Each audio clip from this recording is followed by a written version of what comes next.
जैसा कि आप सभी को पता है आपका एग्जाम 17-18 फरवरी में होने वाला है। तो अगर मैं बात करती हूँ आज से, तो आपके पास लगभग बचेंगे 15 दिन, क्योंकि एग्जाम के जैसे नज़दीक आते 2-3 दिन कहाँ जाते हैं, कैसे जाते हैं, ये आपको पता ही नहीं चलता। तो हम मोटे तौर पे बात करेंगे कि जो 15 दिन आपके पास बचेंगे, इन 15 दिन में आपकी क्या स्ट्रेटेजी होनी चाहिए जिससे आप एक लास्ट फिनिश टच अपनी तैयारी को दे सके। तो चलिए शुरू करते हैं। जैसा कि आप सभी को पता है, यूपी पुलिस का जो कांस्टेबल का सिलेबस है उसमें सामान्य ज्ञान 38 क्वेश्चन आपसे पूछे जाते हैं, संख्यात्मक और मानसिक क्षमता के 38 क्वेश्चन पूछे जाते हैं, मानसिक अभिरुचि, बुद्धि लब्धि और तार्किक क्षमता के 37 क्वेश्चन पूछे जाते हैं, सामान्य हिंदी के भी 37 क्वेश्चन पूछे जाते हैं।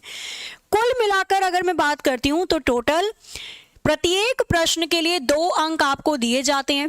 150 क्वेश्चन टोटल होते हैं, मतलब 300 नंबर का आपका पेपर होता है, ठीक है। और नेगेटिव मार्किंग भी आपकी यूपी कांस्टेबल में है। प्रत्येक गलत उत्तर के लिए 0.5 आपकी नेगेटिव मार्किंग होती है, ठीक है। तो हम इस सेशन में बात करने वाले हैं कि जो हमारा रीजनिंग वाला पोर्शन होता है, रीजनिंग वाला पोर्शन एक ऐसा पोर्शन है जो आपको, मैं बोलूंगी मैक्सिमम ऑफ नंबर, मतलब कुल मिलाकर अगर मैं बात करती हूँ क्वेश्चन की, तो आपके 38 क्वेश्चन तो डायरेक्टली हो गए रीजनिंग के, और मैथ्स के भी 16 से 17 क्वेश्चन आपके रीजनिंग वाले पोर्शन के ही आते हैं। तो कुल मिलाकर रीजनिंग के हमारे पास बैठते हैं 55 क्वेश्चन, और प्रत्येक क्वेश्चन 2 नंबर का है। तो कुल मिलाकर रीजनिंग आपकी बैठेगी 110 नंबर की। अब आप रीजनिंग के किस पोर्शन पे ध्यान दें, या लास्ट टाइम पे इन 15 दिनों पे आप किस तरीके से पढ़ें, तो आपके रीजनिंग में 55 में से 50 क्वेश्चन तो गारंटीड सही हो सकते हैं, है ना। अब देखो ये कैसे होगा। आपने रीजनिंग का सिलेबस बहुत अच्छे से अभी तक कवर कर लिया होगा, और जिसने कवर नहीं करा है वो रिवीजन के तौर पे पढ़ते चले जाना, क्योंकि अब वो टाइम नहीं है कि आप पहले हर एक चैप्टर को पढ़ोगे। हो सकता है कि आपके इन 24-25 में से 2 चैप्टर नहीं हुए हो, तो उन 2 चैप्टर को कर सकते हो। पर अगर आप सोचोगे 24-25 के सारे चैप्टर एक बार पढ़ोगे दोबारा से, तो वो अभी नहीं, अभी टाइम है स्पीड का और रिवीजन का, ठीक है। तो रीजनिंग का सिलेबस आप लोगों ने कवर कर लिया होगा। अब बारी है इस सिलेबस का रिवीजन करने की, कि भाई एग्जामिनर एक्चुअल क्वेश्चन कैसे पूछता है। ये पता चलता है हमें प्रीवियस ईयर के क्वेश्चन से। तो वो सारे प्रीवियस ईयर क्वेश्चन आप लोग एक नज़र में देख लेना हो। मॉक टेस्ट भी आप लोगों को अब देना स्टार्ट करना है, ताकि आपकी स्पीड भी कवर होती रहे। अगर मैं बात करती हूँ रीजनिंग सिलेबस के बारे में यूपी कांस्टेबल के, तो यहाँ पे जो चैप्टर आपके सिलेबस में इंक्लूडेड है वो सारे ये हैं। निम्नलिखित में से, जैसे प्रति दृष्टिकोण वाला हो गया, पब्लिक इंटरेस्ट जनहित वाला हो गया, कानून और शांति व्यवस्था हो गया, रिलेशनशिप मतलब ब्लड रिलेशन एनालॉगी के क्वेश्चन हो गए, स्पॉटिंग असमानों को चिन्हित करना हो गया, सीरीज हो गई, श्रृंखला, एनालॉगी हो गई, सादृश्यता समानता, सिमिलैरिटी हो गई, डिफरेंस हो गया, ये सारे चैप्टर हैं आपके, ठीक है। तो ये सारे होप्सो आप लोगों ने बहुत अच्छे से कर लिए होंगे। कोडिंग डिकोडिंग हो गई, खाली स्थान को भरना हो गया, अपराध नियंत्रण, दिशा व दूरी के क्वेश्चन हो गए, प्रॉब्लम सॉल्विंग, एनालाइज करना, ब्लड रिलेशन, वर्णमाला पर आधारित question, decision making, visual memory, क्रम को व्यवस्थित करना, विभेदन करना, वेन डायग्राम, ये सारा पोर्शन है जो आपको दे रखा है रीजनिंग के सिलेबस के अंदर। अब हम बात करते हैं कि कौन से पोर्शन से कितने क्वेश्चंस आपके रीजनिंग के पूछे गए थे पिछली बार, और उसी के आधार पर इस बार भी इतने क्वेश्चन इस टॉपिक से पूछे जा सकते हैं। तो यहाँ पे आप देखो, ये सारा चार्ट मैं आपके लिए लेकर आई हूँ बनाकर, ताकि आपको कोई दिक्कत ना हो। अब चाहो तो इसका स्क्रीनशॉट भी ले सकते हो। हमने रीजनिंग को 2 पार्ट में डिवाइड किया, वर्बल और non verbal reasoning. Verbal reasoning की अगर मैं बात करती हूँ, इसमें एनालॉगी के 9 से 10 क्वेश्चन थे जो पूछे जाते हैं, ठीक है। तो लगभग 9 से 10 क्वेश्चन आते हैं एनालॉगी के। क्वेश्चन कैसे आएंगे, संख्या पे आधारित, संख्या दे दी जाएगी, बोला जाएगा जिस प्रकार 12 का रिलेशन 60 से है 14 का किससे होगा। अक्षर के आधार पे, अल्फाबेट के आधार पे एनालॉजी आ सकती है और आपके सामान्य ज्ञान पर आधारित एनालॉजी है ना। तो समानता सादृश्यता के 9 से 10 क्वेश्चन, श्रृंखला सीरीज के 8 क्वेश्चन। अब सीरीज इसमें भी अल्फाबेटिकल सीरीज भी होगी, आपको ABC कुछ ऐसे करके सीरीज दे दी जाएगी, बोला जाएगा कि बताइए आगे आने वाले स्थान पे कौन सा लेटर आएगा।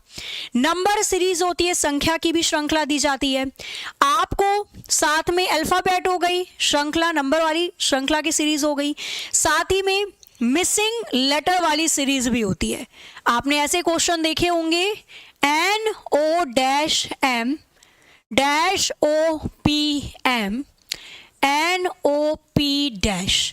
इस फिलिंग द ब्लैंक्स को भरिए और बताइए कि सीरीज कंप्लीट कैसे होगी। तो यहाँ पे आपको पहचानना होता है, सिमिलर शब्द ढूंढने होते हैं कि भैया यहाँ पे NO, O के बाद P है, O के बाद P है, O के बाद P आ जाएगा, O से पहले N है, O से पहले N है, O से पहले N। तो क्या दे रखा है NOPM NOPM NOPM। तो ये होती है लेटर सीरीज, सारी श्रृंखला आ जाएंगी। कोडिंग डिकोडिंग 5 क्वेश्चन आपके कोडिंग डिकोडिंग में से पूछे जाते हैं। क्लासिफिकेशन वर्गीकरण के 4 से 5 क्वेश्चन हो गए। दिशा व दूरी डायरेक्शन डिस्टेंस के 3 क्वेश्चन हो गए। ब्लड रिलेशन रक्त संबंध के 2 से 3 क्वेश्चन हो गए, जिसमें डायरेक्ट भी आता है, इशारे वाले क्वेश्चन भी आते हैं और सिंप्लीफिकेशन वाले भी। डाइस पासा के 1 से 2 क्वेश्चन, रैंकिंग के 2 से 3 क्वेश्चन पूछे जाते हैं। और इस बार तो मैं बोलूंगी जैसे यूपीएसआई में भी बढ़िया क्वेश्चन रैंकिंग के पूछे गए थे। वैन आरेख के 3 क्वेश्चन, सिलॉग न्याय व निगमन के 3 क्वेश्चन, कथन व तर्क जिसको हम लॉजिकल पार्ट कहते हैं, कथन व तर्क, कथन व पूर्व धारणा, कथन व कार्यवाही 3 से 4 क्वेश्चन, और बैठक व्यवस्था सिटिंग अरेंजमेंट के 1 से 2 क्वेश्चन आपके वर्बल रीजनिंग में पूछे जाते हैं। ठीक है, चलते हैं अब नॉन वर्बल रीजनिंग के बारे में, जहां चित्रों से रिलेटेड आपके क्वेश्चन पूछे जाते हैं। ठीक है, इमेज संबंधित। तो क्लासिफिकेशन वर्गीकरण के 4 क्वेश्चन, 4 चित्र दे दिया जाएगा, बोला जाएगा पहचानिए इन चारों में से कौन सा चित्र बाकियों से अलग या भिन्न दिखाई दे रहा है। एनालॉजी के 2 से 3 क्वेश्चन दे दिए जाएंगे, बोला जाएगा बताइए जो रिलेशन पहले वाले चित्र का दूसरे से है, इस वाले चित्र का किससे होगा। और आपको कोई ऑप्शन उठाकर दे दिया जाएगा, पूछा जाएगा बताइए इसका आंसर कौन सा सही होगा। ठीक है, ऐसे करके वो कुछ भी बनाकर दे सकता है, बताइए इनमें से कौन सा ऑप्शन यहाँ पे करेक्ट हो सकता है ना। तो ये पहचानने वाली ये एनालॉजी होती है। 3 लाइन से ट्राइंगल बना है तो 4 से क्वाड्रिलेटरल बन जाएगा ऑप्शन ही। तो ये इस तरीके से क्वेश्चन होते हैं। मिरर और वाटर मतलब दर्पण प्रतिबिंब और जल प्रतिबिंब के 1 से 2 क्वेश्चन आते हैं, और मिसलिनियस बाकी का बचा हुआ पार्ट से आपके 1 से 2 क्वेश्चन आ जाएंगे, जिसमें काउंटिंग ऑफ फिगर आ जाता है, आकृति की गणना आ जाती है और भी सारे पार्ट है। क्लियर। तो ये पूरा पोर्शन है जो आपका रीजनिंग के अंदर वर्बल और नॉन वर्बल से पूछा जाता है। ये वर्बल रीजनिंग का पार्ट है और ये नॉन वर्बल रीजनिंग का पार्ट है। क्लियर है। अब आती है बारी कि चलो पता चल गया हमें किस पोर्शन से कितने क्वेश्चन आते हैं, हम फोकस करेंगे, उसको रिवाइज करेंगे। अब आपको इन 15 दिनों में क्या क्या करना है, किस किस पर फोकस करना है, उसकी बात कर लेते हैं। सबसे पहले आपको मॉक टेस्ट देना स्टार्ट करना होगा, केवल रीजनिंग के लिए नहीं, सभी सब्जेक्ट के लिए बहुत जरूरी है। मॉक टेस्ट दीजिए, इससे आपका स्पीड का पता चलेगा, गति। पेपर करोगे सॉल्व, क्योंकि ये मान के चलना अगर मैं केवल रीजनिंग की बात करूं तो 55 में से 35 से 40 क्वेश्चन तो सभी बच्चे करके आ रहे हैं। 55 में से 35 से 40 सभी बच्चे क्वेश्चन करके आएंगे। मेरिट में कौन आएगा जिसने 55 में से 45 से ज्यादा क्वेश्चन कर दिए। तो ये मत सोचना 55 में से 35-40 करके खुश, अरे वाह हमने कर दिया, वो सब करके आएंगे। आपको रेस में बनना है, मेरिट में आना है तो ज्यादा स्कोर करना पड़ेगा, और ज्यादा स्कोर तुक्के वाला नहीं, एक्यूरेसी के साथ, क्योंकि नेगेटिव मार्किंग भी इसके अंदर होगी। तो ये पॉइंट मजबूत होता है जब आप मॉक टेस्ट देते हैं। ठीक है, कि भैया टाइम के रहते हमें क्वेश्चन को एक्यूरेसी के साथ सॉल्व करना है। सेकंड पॉइंट, आपको पेपर 2 नजर में सॉल्व करना है, और ये आदत आप अभी से डालो इन 15 दिनों में। 2 नजर, जैसे आप पेपर सॉल्व करते हो, पहली नजर में सारे क्वेश्चन देख लो आप, 1 से लेकर 150 तक के 150 पूरे क्वेश्चन आते हैं, 300 नंबर का पेपर है। सारे क्वेश्चन एक नजर में निकाल दो, जो जो पहली नज़र में होता जाएगा उसको टिक करते रहो, आंसर निकाल लो। फिर आपके पास बचना चाहिए कुछ समय। उसके बाद आप दोबारा पेपर को सॉल्व करोगे और केवल उन क्वेश्चन पे फोकस करोगे जिनका 100% गारंटी है कि मैं टाइम दूंगा तो हो जाएंगे। जैसे हिंदी के क्वेश्चन होते हैं, आपके सामान्य ज्ञान के क्वेश्चन होते हैं, ये तो एक नज़र में हो जाएंगे, आते हैं या नहीं आते, आराम से कर लोगे इसे। रीजनिंग के कुछ क्वेश्चन पहली नज़र में खत्म कर दोगे, मैथ्स के भी। अब जब दूसरी नज़र में आप पेपर को सॉल्व कर रहे हो तो मैथ्स पे और रीजनिंग पे पूरा फोकस, क्योंकि वो ऐसे सब्जेक्ट हैं आप समय दोगे तो वो आपको आंसर भी करेक्ट देते हैं। क्लियर? ध्यान रखना जब आप पेपर सॉल्व कर रहे हो कि अगर कोई क्वेश्चन बहुत लेंदी है, आपको दिख रहा है कि भैया उसमें बहुत टाइम लग रहा है मुझे पढ़ने पर, मैं पढ़ भी लूंगा तो नहीं कर पाऊंगा, 2 या 3 बार पढ़ना पड़ेगा मुझे, कोई क्वेश्चन लेंदी है तो उसको स्किप कर दो। पूरा पेपर सॉल्व कर लिया जब 2 नज़र के बाद, उसके बाद भी टाइम बच गया तो उस क्वेश्चन पे कूदना, अदरवाइज स्किप करो। एग्जामिनर क्वेश्चन कुछ ऐसे भी डालता है जिसमें वो चाहता है कि स्टूडेंट्स का टाइम वेस्ट हो, तो टाइम मैनेजमेंट बहुत ज़रूरी है। ये आप सीखोगे मॉक टेस्ट देकर, तो मॉक टेस्ट देना है। इसके बाद मैं बात करती हूँ रिवीजन। आपने नोट्स बनाए होंगे जब पढ़ा होगा, और नोट्स नहीं बनाए हैं फिर बना लेना अभी 1 या 2 दिन में, ठीक है। आपके पास नोट्स होने चाहिए क्विक पढ़ने के लिए। जैसे अगर मैं रीजनिंग की पार्ट करती हूँ, इसमें कैलेंडर और क्लॉक भी रख देना, 1-2 क्वेश्चन कैलेंडर और क्लॉक के भी पूछे जाते हैं, ठीक है। तो जैसे एक बार नोट्स होना चाहिए कि फिर रैंकिंग में ओवरलैपिंग का केस कैसे होता है, फटाफट क्विक रिवीजन करने के लिए। क्लॉक वाले केस में अगर एंगल दे रखा है, समय निकालना है, समय दे रखा है, एंगल निकालना है, कैलेंडर में डायरेक्ट निकालना है, क्या लगता है तरीका।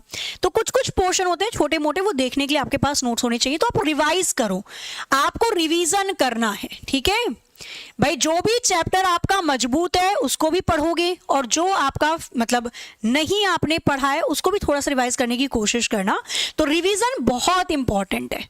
रिवीजन कैसे करोगे, अब इतना टाइम नहीं बचा है आपके पास। एक दिन में आपको 7-8 चैप्टर का रिवीजन करना पड़ेगा एक साथ, मोटे मोटे पॉइंट को, और बाकी तो मॉक टेस्ट आप सॉल्व कर ही रहे हो। हम रीजनिंग की बात कर रहे हैं। कैलकुलेशन, बहुत से ऐसे स्टूडेंट होते हैं जिनको कॉन्सेप्ट पता है पर वो गड़बड़ कर देते हैं जब कैलकुलेशन करते हैं। मल्टीप्लाई में गलती हो जाती है, प्लस में गलती हो जाती है, माइनस में गलती हो जाती है।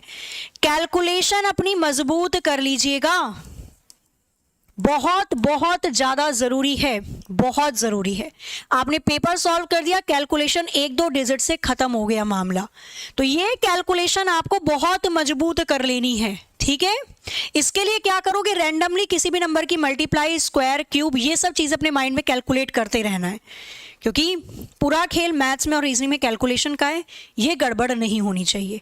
बेशक से 2 बार चेक कर लेना, पर ये गड़बड़ नहीं होनी चाहिए आपकी कैलकुलेशन। स्क्वायर क्यूब याद रखना, दोनों में काम आते हैं, रीजनिंग में भी काम आएंगे और मैथ्स में भी काम आएंगे। जो छोटे छोटे पॉइंट्स होते हैं, अल्फाबेट के अक्षर याद रखना, कौन सा अक्षर कौन से नंबर पे आता है, ये भी बहुत ज़रूरी है, ध्यान रखना।